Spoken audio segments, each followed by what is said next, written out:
Amados, nós hoje pretendemos entender um pouco mais e dessa maneira poder participar e ser abençoado por participar da ceia do Senhor. O título da palavra de hoje é Em Memória de Mim, ou parafraseando todo o versículo que está em 1 Coríntios 11, 24, falando acerca de Jesus, diz: e tendo dado graças, o partiu e disse: isto é meu corpo, que é dado por vós, fazei isto em memória de mim. Queridos, eu sou alguém convencido de que Deus é bom.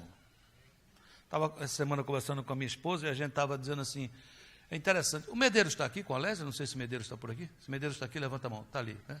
Medeiros passou por muitas enfermidades e ele tem declarado cura, e eu creio que Deus tem feito isso na vida dele. E no meio dessas coisas todas, ele vinha aqui. Teve uma época que eu pensei que Medeiros estava assistindo muito filme de televisão e queria ser super-herói, que a pessoa usa aquela máscara, né? Então ele estava sempre no nosso meio com aquela máscarazinha, mas era para proteção, era uma máscara de proteção. Então, quando você olhava para Medeiros, a gente ficava com vontade, eu ficava com vontade de chegar perto dele e animá-lo e dar uma força para ele. E eu sei que muitos fizeram isso. Mas havia sempre uma frase que ele dizia em inglês quando a gente chegava perto dele. Quem lembra? Diga de novo. Jesus is good. Ele impactava o coração da gente dizendo assim: Jesus é bom. Se eu estiver doente, Ele é bom. Se Ele me curar, Ele é bom. Se tiver pão, Ele é bom. Se aparentemente faltar pão, Ele é bom. Nós fomos edificados essa semana, viu, Medeiros, com essa frase aí que Deus colocou no seu coração, amém? E eu quero começar dizendo que eu sou assim convencido pelo Espírito Santo de que nosso Deus é bom. Nós servimos a um Deus bom, Ele é Pai, Ele ama você. Muitas vezes, por causa das coisas religiosas, nós entendemos um Deus com um chicote na mão, pronto a castigar. Não é assim. É um fato que a Bíblia diz que esse Deus que é bom, esse Deus que é amor, muitas vezes Ele nos abraça, sempre nos supre, e às vezes, quando é necessário, Ele também nos disciplina.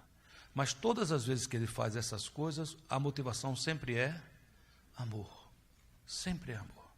Sempre é amor. Também é claro que a Bíblia diz que há certos homens tão ímpios, tão maus, que mesmo recebendo amor, e amor, e amor, e amor, rejeitam, e até o Senhor Jesus, que é o nosso advogado junto ao Pai, nosso advogado de defesa. Você tem um advogado de defesa junto ao Pai, sabia disso? Quando acontece alguma coisa equivocada na sua vida, que poderia vir um juízo para você, Jesus lhe defende, porque Ele é Deus, mas Ele é homem, e a Bíblia diz que Ele foi homem de dores. Ele sabia o que era padecer, Ele sabe o que é enfrentar o pecado, enfrentar o diabo, enfrentar a carne, enfrentar essa vida, enfrentar todo tipo de traição. Ele conhece o que você passa, amém? Mas até esse Jesus amoroso e maravilhoso que é nosso advogado, a Bíblia diz que vai ter um dia, que Ele virá como juiz. O que Ele espera é que nós não estejamos no lado desse júri como réu, como alguém que é réu do corpo e do sangue do Senhor. Ele quer que a gente possa estar lá como remido, lavado, abençoado, parte da família de Deus. Você pode dizer um amém a isso? Amém. Glória a Deus. Então, dito tudo isso, eu quero dizer para vocês que eu acredito que todas as bênçãos que estão na Bíblia, quando você vai na palavra de Deus, todas as bênçãos que estão lá na Bíblia pertencem à igreja do Senhor. Diga assim para você receber, diga assim: todas as bênçãos que estão na Bíblia me pertencem. Diga: é minha herança, é meu direito. Amém? A palavra que eu vou trazer hoje sobre ceia é uma palavra que vai falar sobre bênçãos, as bênçãos da comunhão, as bênçãos de celebrar a ceia. A ceia é vitória. Amém?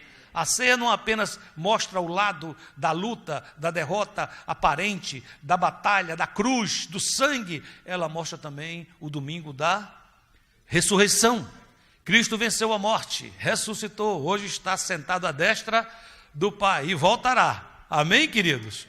Mas quando a gente celebra tudo isso, é importante que a Bíblia diz que isso é uma coisa tão importante, tão importante, tão importante,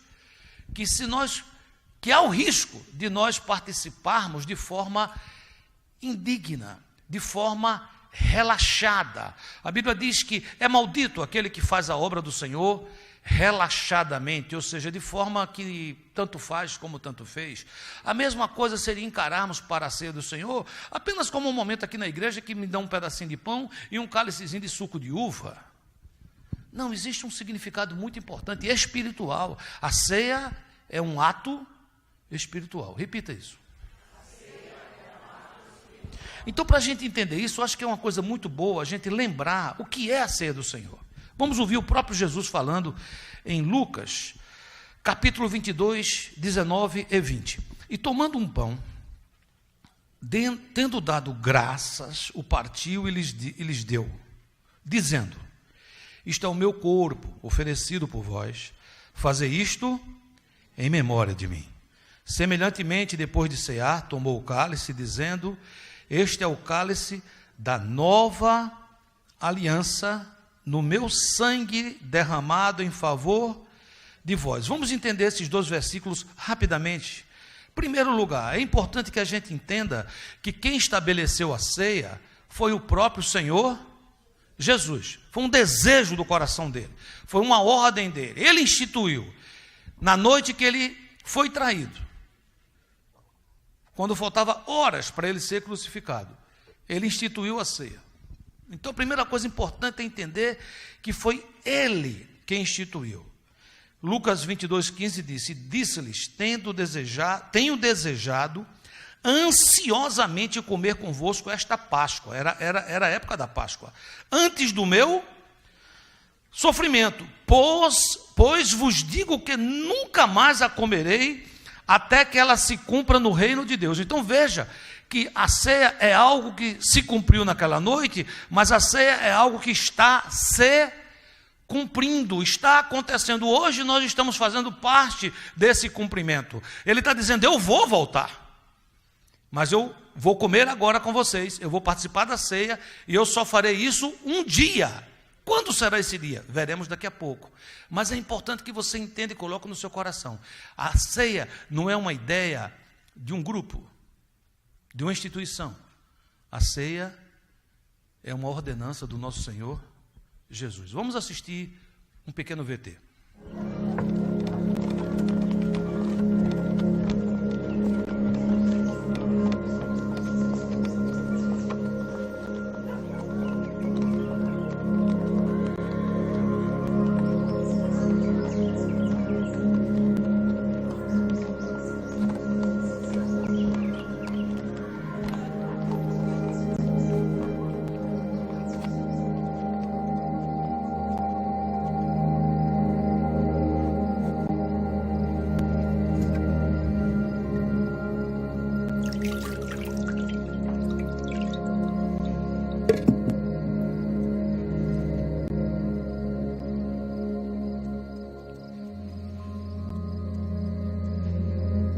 Tomai-o e reparti-o entre vós.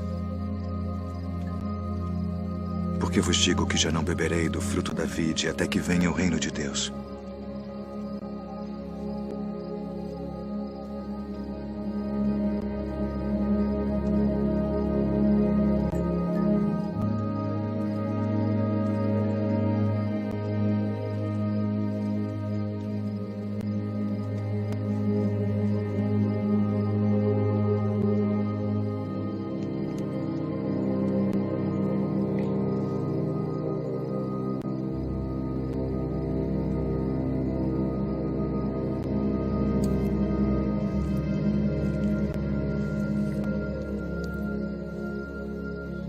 O que fazes? Faze-o depressa.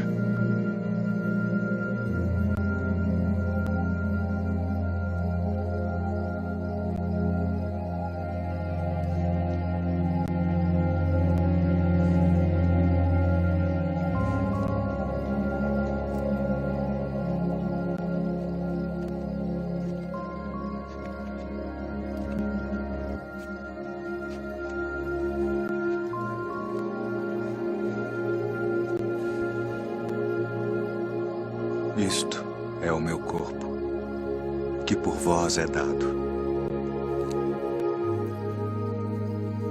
Fazei isto em memória de mim.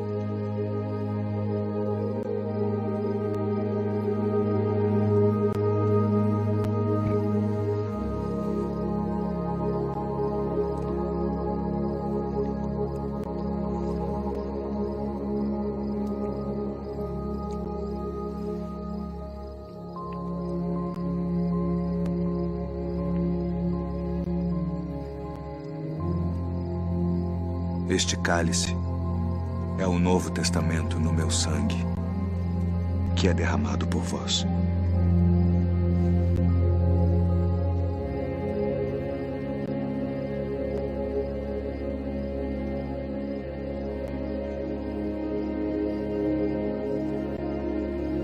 Filhinhos,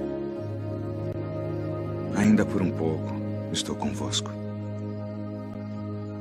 Um novo mandamento vos dou: que vos ameis uns aos outros como eu vos amei a vós, que também vós uns aos outros vos ameis. Nisto todos conhecerão que sois meus discípulos, se vos amardes uns aos outros.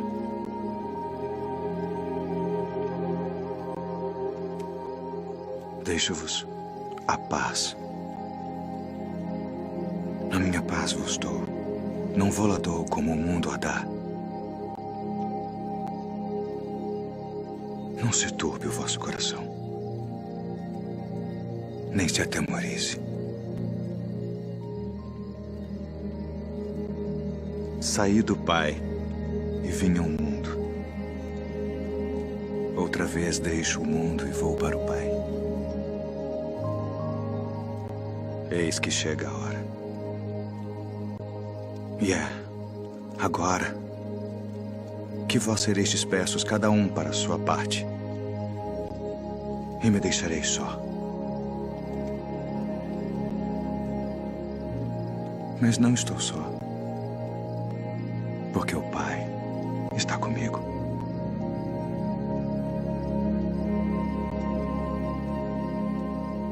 Tenho-vos dito isto para que em mim tenhais paz. No mundo tereis aflições, mas tende bom ânimo.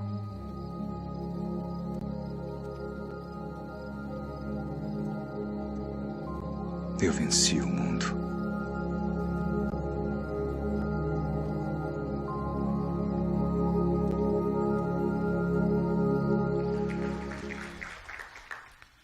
Sabe, queridos,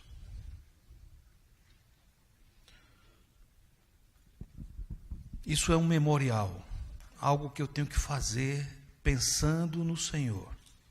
Fazer isto em memória de mim. 1 Coríntios 11, 26 diz: porque todas as vezes que comerdes este pão e beberdes o cálice, anunciais a morte do Senhor até que Ele venha. O que é que nós vamos fazer hoje aqui? Hoje nós vamos fazer um anúncio.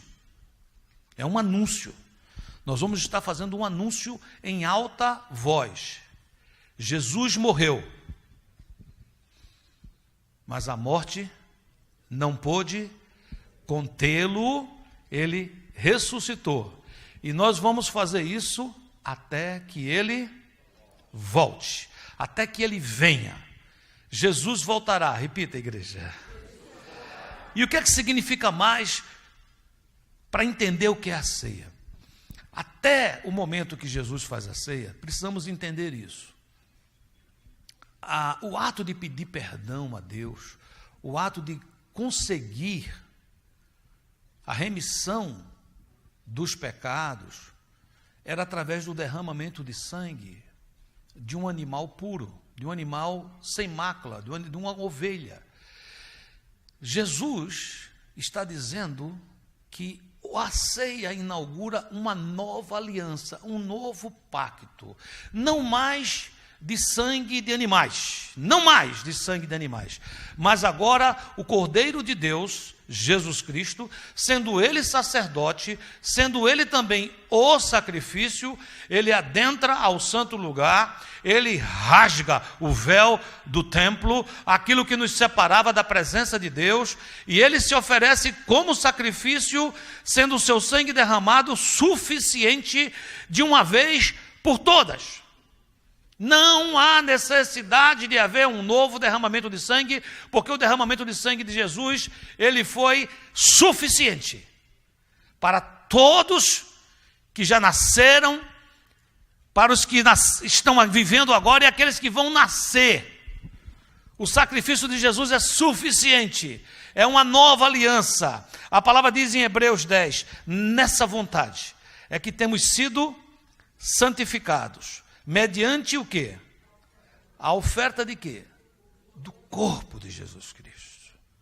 Uma vez por todas. Queridos, não é um cerimonial que precisa de ter um valor estético, mas é um cerimonial que precisa de ter uma consciência profunda do preço que isso causou. Ele está dizendo aqui que nessa vontade é que temos sido santificados. Diga, santificados. Ou seja, isso nos santifica, isso nos purifica. Eu que sou pecador, falho, imperfeito, ruim, recebo através do sangue santificação. Eu sou considerado justo, santo, perfeito, assim Deus lhe vê.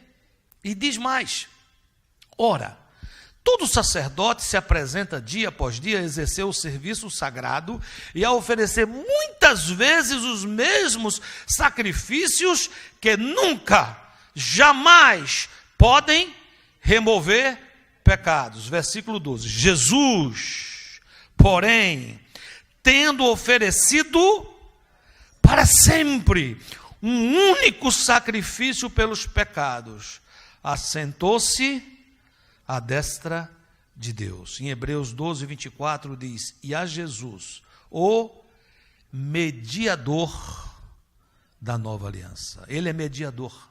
O que é que significa mediador?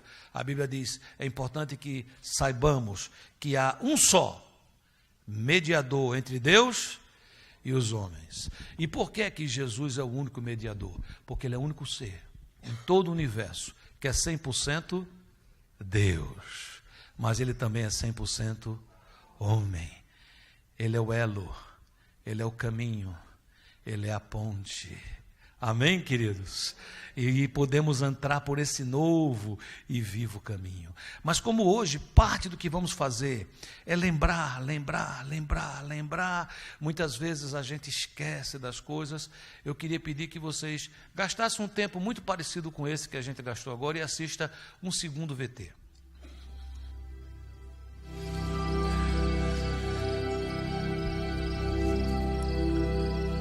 Abba,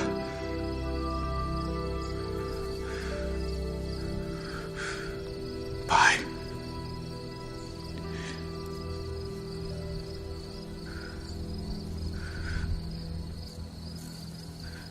todas as coisas te são possíveis.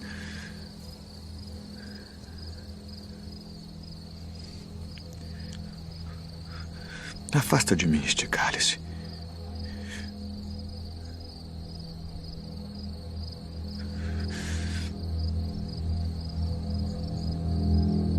Não seja, porém, o que eu quero,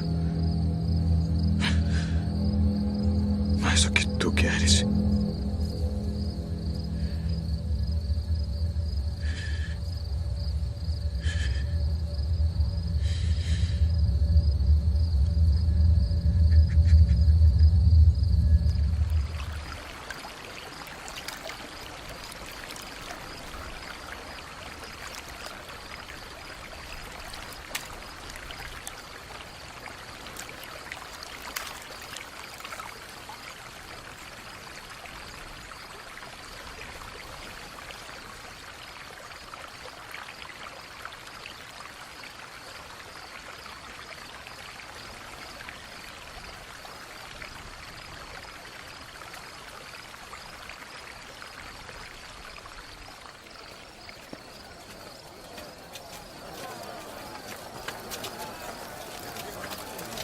É chegada a hora. Eis que o Filho do Homem vai ser entregue nas mãos dos pecadores.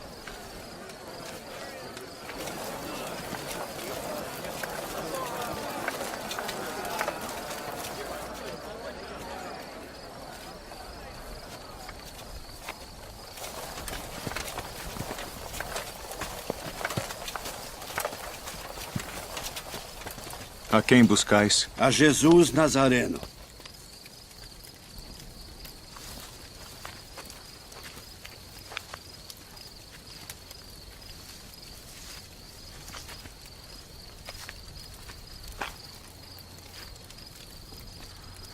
Mestre.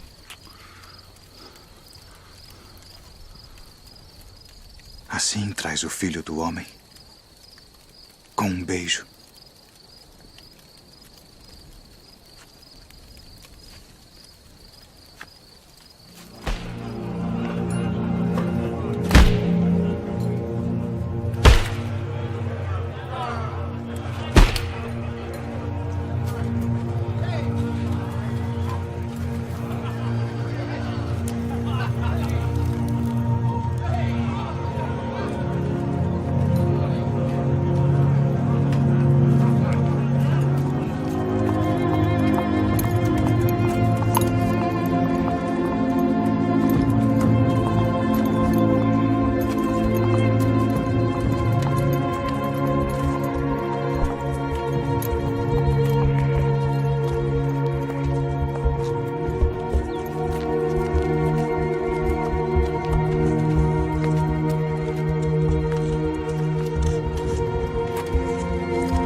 Eis aí o teu filho.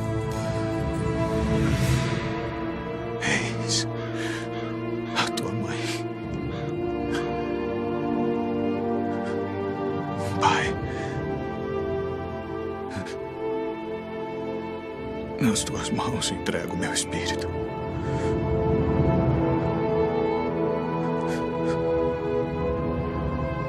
Está consumado.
Mulher, por que choras?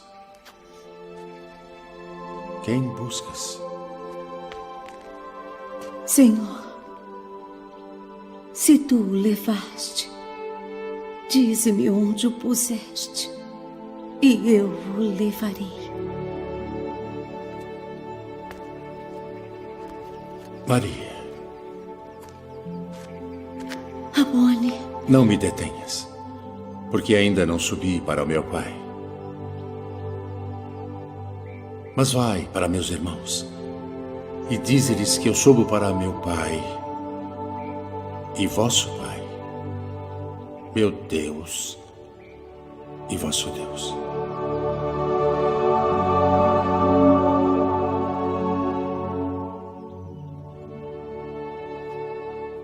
Nós precisamos entender que tudo que ocorreu é um cenário perfeito, um cenário profético de vitória e bênçãos sem fim. Quem deveria estar naquela cruz era eu. Se você quiser, se você entende isso, se assim você entende, repita essa frase dizendo acerca de você mesmo.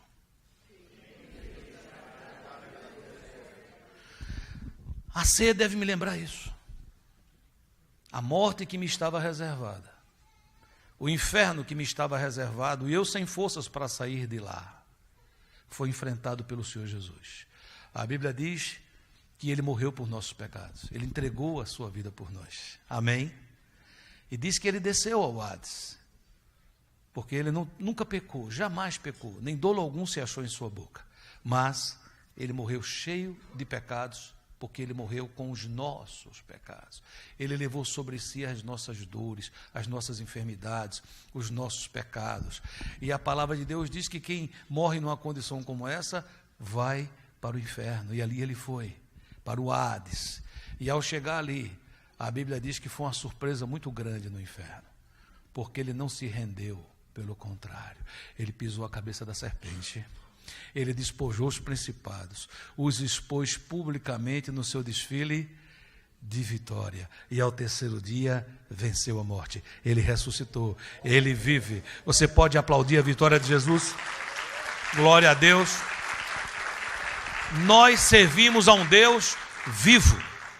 Um Deus que é acima das religiões, um Deus que é acima das instituições, um Deus que um templo não pode contê-lo, porque é Deus, é Deus, é Deus. A palavra de Deus tentando nos orientar diz, o seu trono está nos céus e a terra é o estrado dos seus pés. Esse é o Deus que você serve, um Deus poderoso, todo-poderoso, totalmente sem começo e sem fim, e esse Deus me ama. E quando Ele diz, eu quero que você celebre a ceia, eu quero que você participe da ceia, mas eu quero que você faça isso em memória de mim.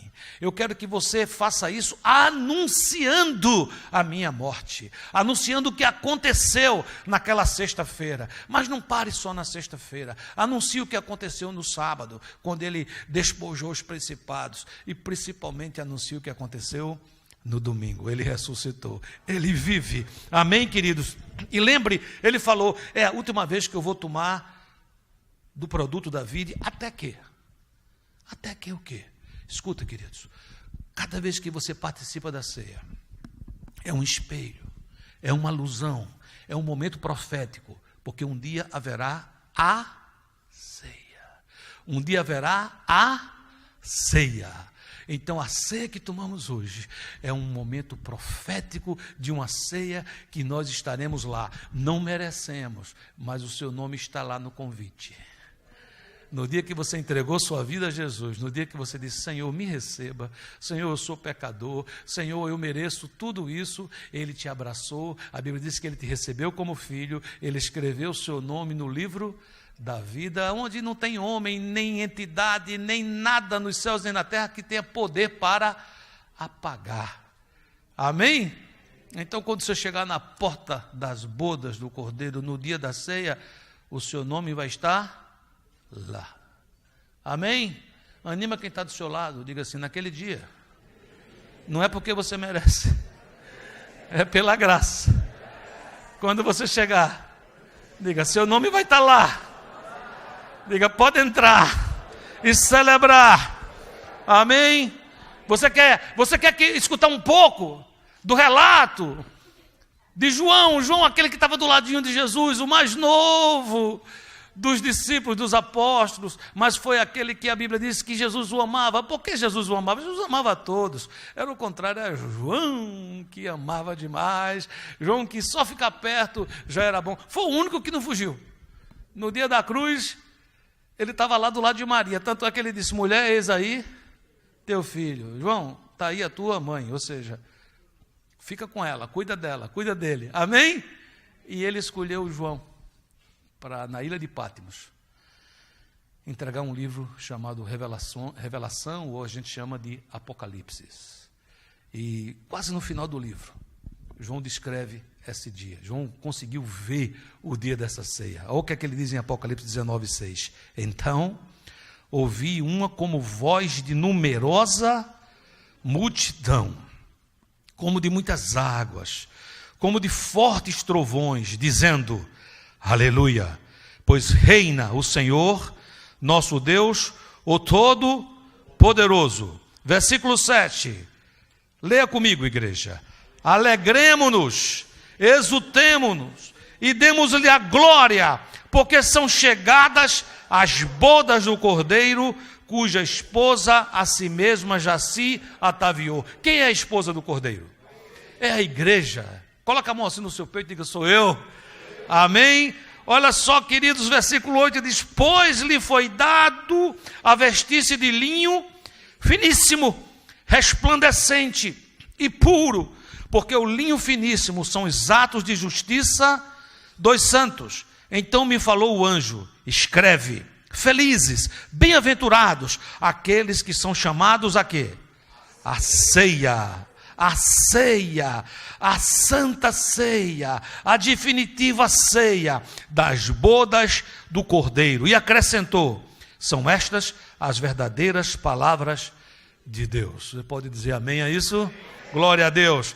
Queridos, quando a gente entende o que é a ceia do Senhor, é preciso também que a gente relembre, ou que a gente entenda como é que a gente pode, como é que a gente deve celebrar a ceia do Senhor. Você diz: mas tem um modo específico? A Bíblia diz como fazer, para que a gente não faça errado. Então precisamos aprender muitas vezes a celebrar a ceia do Senhor. O apóstolo Paulo, preocupado com a igreja de Coríntios, por quê? Porque no dia da ceia, eles resolveram fazer o seguinte: você viu que, além do pão e do cálice, o autor aí do filme colocou mais algumas comidas lá. Não sei se você viu isso. Então, se entende que a ceia, quando a igreja primitiva começou a praticá-la, não havia apenas o vinho, não havia apenas o pão, mas era uma ceia, um jantar. Mas a ideia era comer, se alimentar, lembrando de tudo que nós falamos, em memória, amém? Se você for ler a carta de Coríntios, principalmente 1 Coríntios, você vai ver que tem havido um desvio nessa história. O primeiro desvio que tinha acontecido é que Paulo chega a dizer: vocês não estão celebrando a ceia do Senhor, vocês estão celebrando a sua própria ceia. Havia alguns irmãos que tinham uma condição financeira muito apertada, e a ideia é que cada um levava. Sabe quando você vai no GE que cada um leva um prato? Não já viu isso aí? A ideia era isso, cada um levava uma comida. Mas o que é que se esperava? Se esperava que ao chegar lá, isso seria colocado numa mesa, e a minha comida já não seria mais a minha, a sua não seria mais a sua. Essa era a ceia do Senhor. Era um momento de contrição, um momento de lembrar do seu sacrifício, mas um momento de alegria, um momento de vitória, um momento profético. Alegrem-se, rejubilem. Amém? Se aproxima a ceia das bodas do Cordeiro. Amém? Mas o que ocorreu é que naquela igreja começou a haver uma distorção violenta. Porque aquelas pessoas que trabalhavam nas minas de carvão e levavam a sua quentinha, a sua marmitinha, eles comiam metade.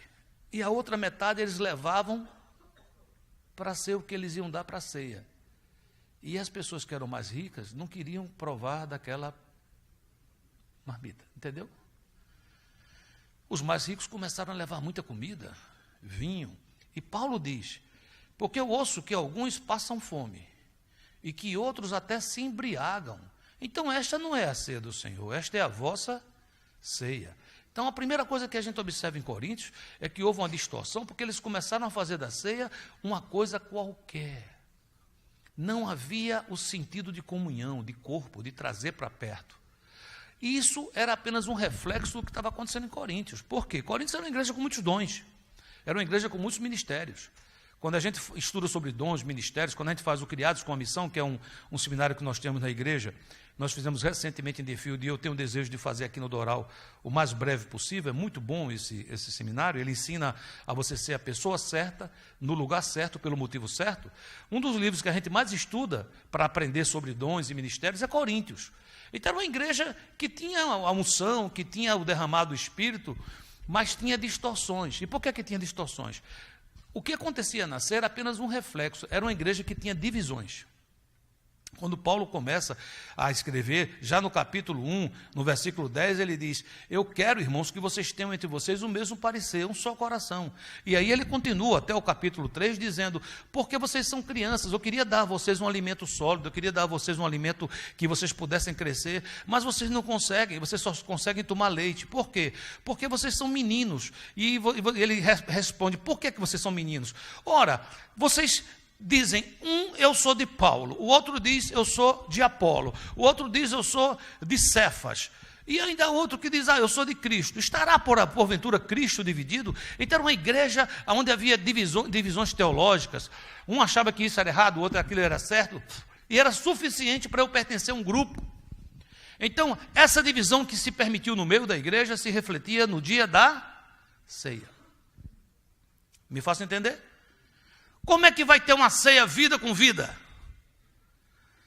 Se a minha vida não tem nada a ver com a sua vida.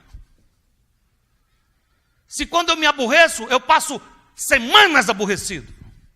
Se quando eu me irrito, eu passo semanas irritado. Quando me magoam, eu passo muito tempo magoado e achando que tenho direito. É porque eu esqueci de olhar para a cruz. Eu esqueci de olhar para a ceia. Eu esqueci de olhar. Faça isso em memória de mim, não em memória de você. Nós não vamos celebrar a ceia aqui hoje em memória do pastor Joaquim Júnior. Nós não vamos celebrar a ceia aqui hoje para a honra e glória do Ministério Vida com Vida. Nós vamos celebrar a ceia em memória de Yeshua HaMashiach, aquele que era, que é e que há de vir. É a esse que nós servimos, é a esse que nós buscamos. E então o apóstolo Paulo, preocupado com isso, ele traz um entendimento em 1 Coríntios 11, versículo 23, ele diz assim: porque eu recebi do Senhor o que também vos entreguei, que o Senhor Jesus, na noite que foi traído, tomou o pão. Veja bem que Paulo está relatando o que Lucas conta como fato, ele agora está lembrando, em memória. Você está comigo? Versículo 24. E tendo dado graças, ou partiu e disse: isto é o meu corpo que é dado por vós, fazei isto em memória de mim. Por semelhante modo, depois de haver ceado, tomou também o cálice e disse: este cálice é a nova aliança no meu sangue, fazei isto todas as vezes que o beberdes em memória de mim. Porque todas as vezes que comerdes este pão e beberdes o cálice, anunciais a morte do Senhor até que ele venha. Por isso, aquele que comeu o pão, agora vem uma explicação forte. Por isso, aquele que comeu o pão ou bebeu o cálice do Senhor, indignamente, será réu do corpo e do sangue do Senhor. Está dizendo assim: será alguém digno de julgamento pelo que aconteceu a Jesus. Será alguém que essa morte que deveria trazer vida, para essa pessoa traz um peso, uma carga. E ele diz mais: examine-se, pois, o homem a si mesmo. E depois de examinar, o que é que ele deve fazer? Será que eu me examine e digo: eu não posso tomar, não vou tomar? Será que teria eu esse direito? Será que é isso que a Bíblia está dizendo? A Bíblia está dizendo assim: examine-se, pois, o homem a si mesmo, e assim coma do pão e beba do cálice. Então, um momento de autoanálise, autoexame, mas que deve me curar. A ceia cura, diga, deve me curar. Amém? E diz mais: pois quem come e bebe sem discernir o corpo, ou seja, aqui tem um mistério. Existe algo que precisa de ter discernimento. Tem que discernir o corpo. Come e bebe juízo para si. Eis a razão, termina dizendo, porque há entre vós muitos fracos e doentes, e não poucos que dormem. Quando ele fala dormem, os melhores historiadores entendem que fala que alguns já tinham até morrido fisicamente, mas é possível que outros continuassem vivos em termos fisiológicos, mas dormiam porque tinham perdido o ânimo, tinham esfriado, estavam mortos, não conseguiam mais se alegrar nas coisas espirituais. Então a consequência era forte. Sabe, a ceia do Senhor, quero repetir, é motivo de bênçãos, mas a palavra nos ensina que ao participarmos indignamente há consequências. Então vamos entender o que é que nós precisamos entender para a gente evitar. O que é que a gente tem que evitar? Nós temos que evitar fazer o que ele está dizendo para não fazer. Então, como é que uma pessoa pode participar da ceia indignamente? Escreva, por favor. É preciso discernir o corpo. Pois quem come e bebe sem discernir o corpo, come e bebe juízo para si. O que é discernir o corpo? Primeira coisa que a gente tem que entender. Não existe uma palavra chamada transubstanciação. O que é transubstanciação? É a crença que o pão vai se transformar no corpo de Cristo e que o suco de uva que nós vamos oferecer vai se transformar no sangue. Muitos creem dessa forma, mas é um equívoco teológico. Jesus nunca disse que o pedaço de pão se transformaria nele. Ele estava falando de algo muito maior. Ele estava falando de algo muito mais profundo. O que é que Jesus estava falando de fato? Quando João 6,48 ele diz, eu sou o pão da vida. No versículo 51 ele diz, eu sou o pão vivo que desceu do céu. Se alguém dele comer, viverá eternamente. E o pão que eu darei pela vida do mundo é a minha carne. O que é que significa isso, queridos? Vamos entender aqui a parte, vamos subdividir isso na parte A, que é não há transubstanciação, e a parte B, que é o corpo é a igreja. Quando a gente discerne o que é o corpo de Cristo, nós vamos entender o que é que Jesus estava dizendo. A palavra de Deus diz que ele é o cabeça, e que nós somos o quê? O corpo. O que acontece à cabeça, acontece ao corpo. O que acontece ao corpo, acontece à cabeça. João 2, versículo 20 diz, os judeus responderam, este templo levou 46 anos para ser edificado, e o Senhor vai levantá-lo em 3 dias, mas o templo do qual ele falava era o quê? O seu corpo. Romanos 12, 5 diz, assim também nós, conquanto muitos, somos um só corpo em Cristo e membros uns dos outros. Pega na mão de quem está do seu lado, fala assim, eu sou membro do corpo de Cristo, você também é, e eu também sou teu membro. 1 Coríntios 12, 27 diz, ora, pois vós sois o corpo de Cristo, e cada pessoa entre vós individualmente é membro desse corpo. Ele está dizendo, nós somos o corpo, mas também tem a individualidade. Você tem alguns dons que eu não tenho. Um irmão tem dons que o outro não tem. Assim como num corpo. O corpo, a Bíblia diz que não é só orelha. O corpo não é só nariz.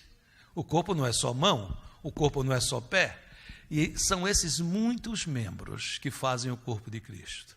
Individualmente, mas fazendo parte do mesmo corpo. Amém? Quando a gente entende isso, então nós chegamos na parte C do ponto 2. O que fazemos à igreja, fazemos a Cristo. Mateus 25, 42 diz, porque tive fome e não me deste de comer, tive sede e não me deste de beber, sendo forasteiro não me hospedastes, estando nu não me vestistes, achando-me enfermo e preso não fostes ver-me. Jesus se coloca até na posição de preso, né?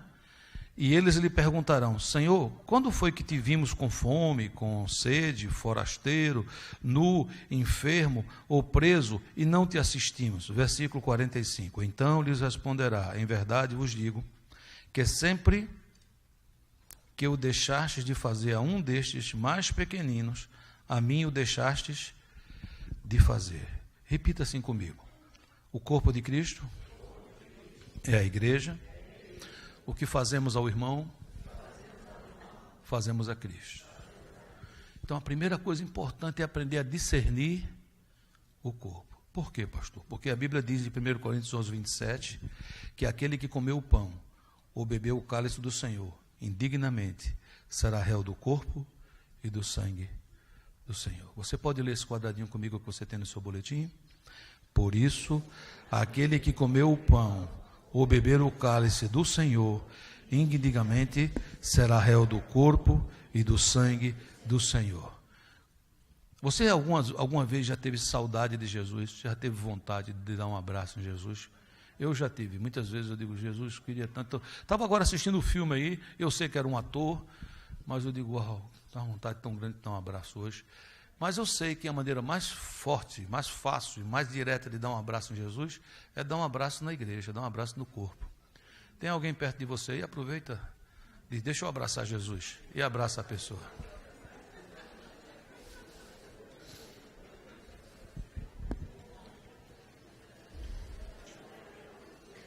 Amém. Por causa disso, queridos, glória a Deus, glória a Deus. É bom abraçar Jesus. Amém? Quando vocês abraçarem Jesus assim, abracem sem moderação. Amém? Por causa disso, isso nos leva a um segundo ponto muito importante. O que é que me faz participar da ceia indignamente? É não discernir o corpo. E por não discernir o corpo, muitas vezes, escreva discórdia entre irmãos. Em Provérbios 6, 16 até 19, Deus fala de 6 coisas que ele aborrece. Mas a sétima ele diz, minha alma abomina. Então, Provérbios 6, 16 diz, 6 coisas o Senhor aborrece, e a sétima sua alma abomina.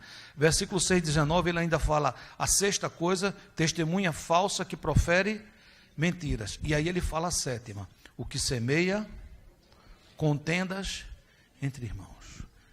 A 7ª que o Senhor, a sua alma abomina, é semear contendas entre irmãos. Sabe, queridos, é muito importante entender isso. O que é participar da ceia do Senhor? É quando a gente oferece aqui, você sabe o que é que eu entendo, a ideia de Jesus? É toda vez que você se alimentar. Jesus linkou nós lembrarmos dele a algo extremamente comum que nós fazemos algumas vezes durante o dia. Você sente fome, porque se você não sentir fome, possivelmente você está tendo algum problema de saúde. A fome é uma coisa boa. A fome é algo que diz assim, você precisa se alimentar. Não é bom passar fome, alguém que está morrendo de fome, isso não é bom. Mas o sentir fome e poder saciar a fome é bom.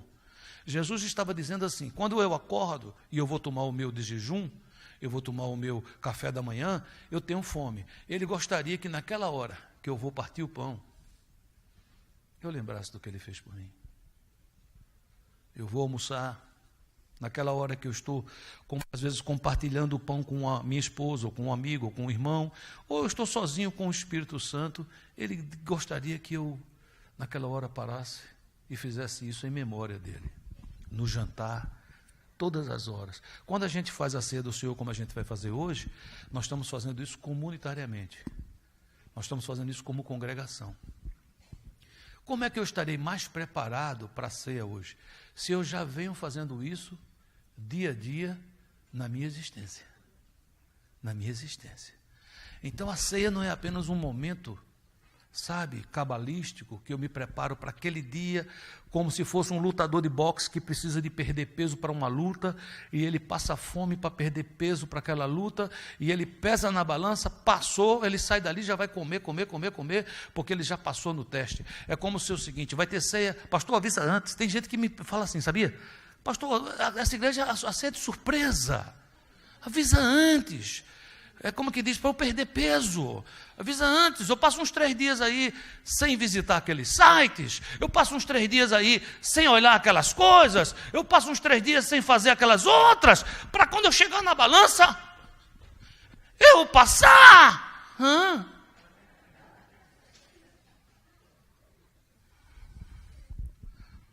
Aquele que tomar do pão e do cálice, que participar do corpo e do sangue do Senhor Jesus indignamente, será réu do corpo do Senhor. Nós temos que entender que o que estava no coração do Senhor Jesus era algo maior. Então, eu preciso entender que discernir o corpo é algo diário. Tudo que vier para contaminar o corpo pelo corpo deve ser evitado. Por que deve ser evitado, pastor? Porque é para ajudar essa igreja? Não, é porque é em memória de mim. Essa igreja existe por causa do sangue do Cordeiro. Essa igreja não existe por causa do pastor Joaquim Júnior. A igreja do Senhor Jesus que está na face da terra não existe por causa de homens. Glória a Deus, esses homens foram obedientes. Glória a Deus, pessoas como vocês foram obedientes. Se levantaram, construíram a sua igreja local. Mas isso só foi possível por causa do sangue do Cordeiro. Foi Ele que fez, foi Ele que abriu a porta, Ele sendo a própria porta. É Ele que nos mostra o caminho, sendo Ele o próprio caminho. É Ele, tudo vem dEle, é por Ele e é para Ele. E é por causa disso que eu devo amar você, e você deve me amar, eu devo cuidar de você, você deve cuidar de mim. Mas vamos ser sinceros, quando a gente vive um com o outro, é possível nós termos algum conflito ou não? Agora mesmo nós estamos às vésperas, estamos passando, quem é brasileiro, numa campanha eleitoral, e cada um agora tem um lado. Não é verdade? Recentemente eu ouvi um dizendo assim, as festas de final de ano, eu vou ter que passar na casa do meu candidato, porque da minha família eu não posso mais ir para lá, que já brigou com todo mundo.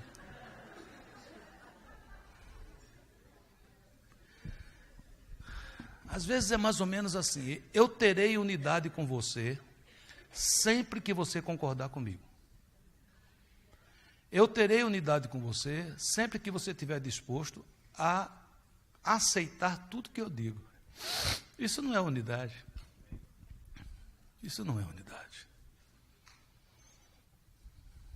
Tem um preço para unidade. Você fala, uau, é muito caro. Eu garanto que não é tão caro quanto o preço pago, que foi um preço de cruz. Tem algum irmão que você não fala faz muito tempo? Ah, ele não merece. Em memória de mim. Lembre do que eu fiz por você. Nós temos que lutar pela reconciliação. Lutar.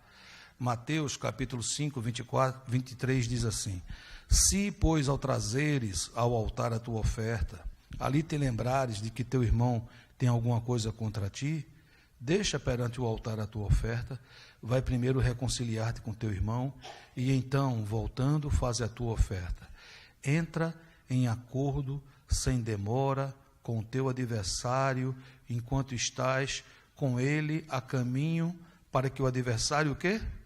Não te entrega ao juiz, o juiz ao oficial de justiça, e serás recolhido à prisão. Aqui está dizendo que, igreja, não brinque de ficar de mal. Não sei se em todo lugar do Brasil essa expressão ficar de mal quer dizer a mesma coisa. No Nordeste, ficar de mal era eu estou de mal, ou seja, não falo mais contigo. E quando era pequeno tinha um negócio que era botar os 2 dedos assim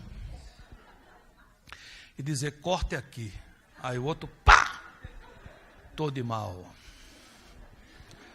Não brinque com isso. É o sangue do Cordeiro. É o sangue do Cordeiro. É o sangue do Cordeiro. Leia comigo o que está no quadradinho, por favor. Amar é a maior prova que estamos sendo usados por Deus. Eu, como pastor, tenho tido a alegria e a honra de ouvir muitos homens e mulheres de Deus dizendo assim, pastor, como é que eu faço para ser mais usado por Deus? Como é que eu faço para ser mais usado por Deus? Eu sei que o que o irmão está dizendo é assim, onde é que eu posso servir? Qual é o ministério que eu posso entrar? Será que eu posso pregar? Será que eu posso cantar? Será que eu posso filmar? Será que eu posso fazer isso ou aquilo outro? E é claro que pode, amém, queridos? E muitas vezes a gente fala sobre unção, fulano é muito ungido, fulano é menos ungido, fulano quando prega, uau, ele prega, parece que vibra tudo, o outro é mais calmo, aí então a gente mede unções. Uma vez há muitos anos atrás, talvez há mais de 25 anos atrás, eu estava ministrando num grupo e veio aquilo na minha mente, a maior prova que você está na unção é quando você está amando. A maior prova que você está sendo usado por Deus é quando você está amando. Jesus escolheu ser amado na vida do meu irmão. Jesus escolheu ser amado na vida do meu irmão. Quando você fizer um desses pequeninos, você está fazendo a mim.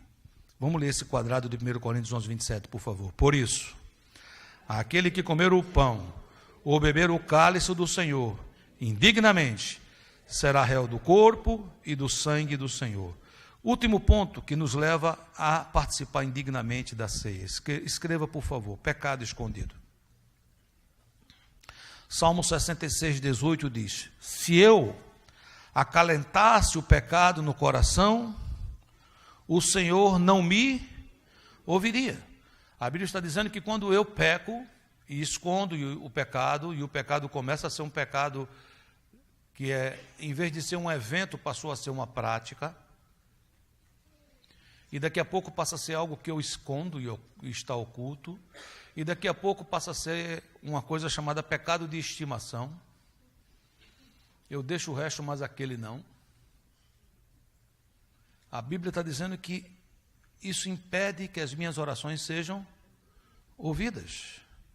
Salmo 32, 3, Davi confessando o seu pecado, finalmente, que ele confessa no Salmo 51 e no Salmo 32, a gente consegue entender quando Davi adulterou, quando Davi participou e arquitetou a morte de um homem, as consequências que isso vieram para a vida de Davi. Davi pecou, Davi errou e ele estava tentando ocultar, colocar culpa em outrem, colocar de outra maneira.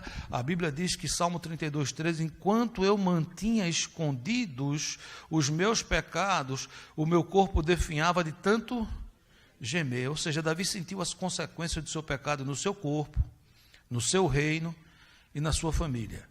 Precisamos entender que somos o corpo de Cristo, que a discórdia entre irmãos machuca o coração de Deus e o nosso pecado oculto nos afasta das bênçãos de Deus. As consequências disso estavam em Coríntios: debilidades, enfermidades, mornidão espiritual, morte. Por isso, aquele que comeu o pão ou bebeu o cálice do Senhor indignamente será réu do corpo e do sangue do Senhor.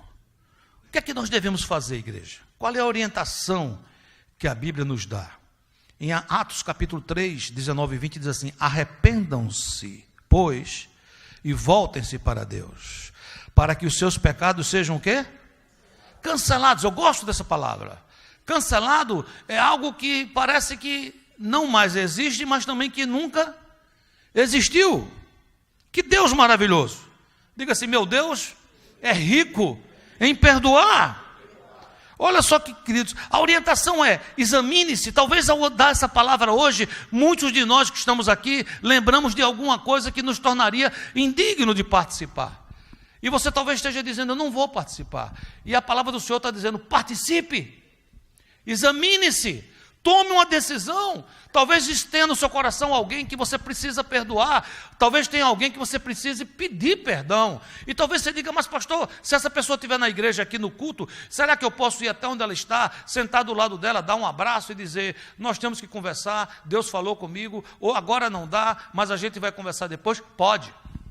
Isso não vai tumultuar um pouco aqui o lugar? Isso eu diria que é um tumulto santo. Agora você diz: mas pastor, me lembrei de uma pessoa que ele está morando hoje lá na Conchichina. Não dá para falar com ele agora, então eu não vou tomar a ceia. E quando eu falar com ele lá na Conchichina, que eu resolver que ele me perdoar, ou que eu perdoá-lo, aí na próxima ceia eu participo. Não é assim. Você vai dizer no seu coração: Pai amado, eu errei contra José, que hoje mora na Conchichina. Ou José, que mora na Conchichina, errou muito comigo. Eu tinha muita vontade de saber que José está quebrado, está tetraplégico. Eu tinha vontade de ouvir coisas nesse sentido. Eu te peço perdão pelo que eu queria, e eu quero abençoar a vida de José, eu quero perdoar José. E quando eu sair daqui, a primeira chance que eu tiver, eu vou ligar para ele por Skype, ou por WhatsApp, ou por FaceTime, ou por sinal de fumaça, e eu vou dizer: José, te perdoo, te amo, te abençoo, quero estar contigo. Por que eu devo fazer isso, pastor? Em memória de mim. Em memória de mim. Em memória de mim. Você pode dizer: eu pequei, pastor, eu tenho caído no pecado. A Bíblia diz: se confessarmos os nossos pecados, Ele é fiel e justo para nos perdoar. E nos purificar não é de alguns, é de todo pecado. Jesus quer que você saia daqui hoje limpinho. Quer trocar suas vestes. Talvez suas vestes sacerdotais estão um pouco manchadas. Às vezes até o próprio exercício sacerdotal mancha as vestes. Naquela época, lembre-se, antes de Cristo, o sacerdote tinha que receber uma ovelha, ele tinha que matar a ovelha, o sangue salpicava, ele colocava a ovelha, e quando ele terminava o sacrifício, as suas vestes estavam sujas. Era preciso trocar as vestes. O cansaço, os estilhaços de guerra, as lutas. É esse o momento que Deus está levando você, nesse exato momento aqui nesse lugar. Não é um momento de acusação, é um momento de restauração, é um momento de oportunidade. Aquele que pecava, resolva hoje não pecar mais. Aquele que mentia, resolva hoje não mentir mais, antes praticar a verdade. Aquele que roubava, se arrependa e resolva hoje não roubar mais, antes trabalhar para ter para si e até para ajudar os que precisam. Amém, queridos? Quando a gente faz isso, quando a gente tem os nossos pecados cancelados, a Bíblia diz, para que venham tempos de descanso da parte do Senhor. Eu estou lendo Atos 3, 19 e 20, diz, arrependam-se, pois, voltem-se para Deus, para que seus pecados sejam cancelados. E o que é que vai acontecer? Para que venham tempos de descanso da parte do Senhor, e Ele mande o Cristo, o qual lhes foi designado, como é o nome dele? Jesus. E aí poderemos dizer, leia comigo o último texto do dia de hoje, nesta mensagem, Salmo 66, 19. Entretanto, Deus me tem ouvido e me tem atendido à voz da oração. Vamos fazer o seguinte, eu queria pedir que baixasse um pouco a luz, e eu queria que você tivesse um tempo de oração. Nós vamos ser ministrados neste momento.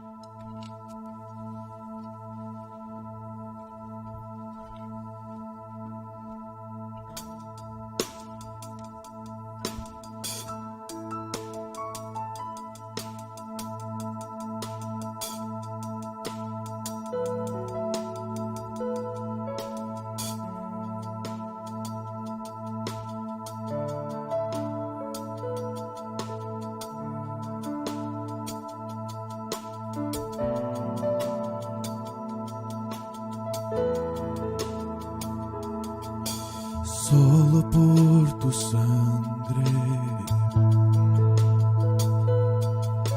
solo por tu sangre, solo por tu sangre, puedo estar contigo. Solo por tu muerte, tú me diste vida. Cuando resucitaste, tu victoria también fue mía. Solo por tu sangre, solo por tu sangre, solo por tu sangre, puedo estar contigo. Solo por tu muerte, tú me diste vida. Cuando resucitaste, tu victoria también fue mía. Puedo entrar a tu santo lugar. Todos mis pecados clavaste en la cruz por siempre.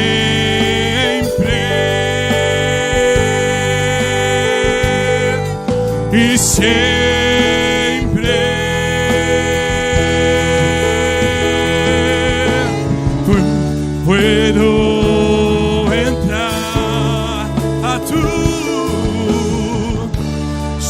santo lugar. Todos mis pecados clavaste en la cruz por siempre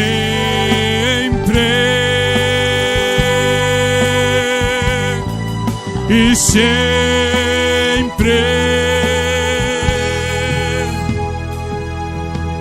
Solo por tu sangre, solo por tu sangre, solo por tu sangre puedo estar contigo.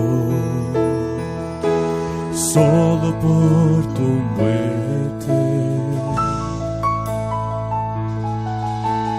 tú me diste vida. Cuando resucitaste, tu victoria también fue mía.